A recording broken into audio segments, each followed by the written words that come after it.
So, update tayo sa Supra Starkey Wallet. Meron na sila sa extension nito. Pwede ka nang bumili.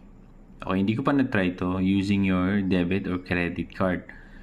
So, 100, review mo. Every.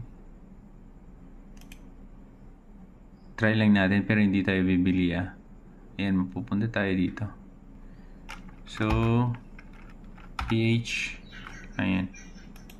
Ilagay mo yung email address mo. Kung dati mo nang nagamit itong platform na to, ban siya. Pag naalala mo na gamit mo na ito, ilagay mo lang yung email address mo. Pag hindi naman, kailangan mo i-set up. So dito kailangan mong mag-upload ng IDs mo. Depende kung anong pipiliin mong ID. Tapos next, face verification naman.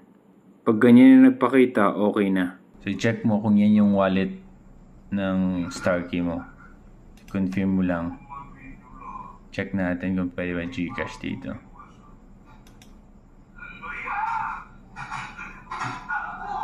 Payment na.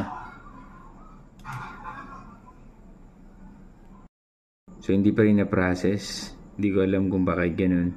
Kasi ka-update lang nila sa Twitter. Baka may inaayos pa. Pero yun yung good news. Pwede ka makabili gamit ang debit card or credit card mo. Si Starkey Wallet. Pwede kang bumili ng Supra mga lodi. Okay?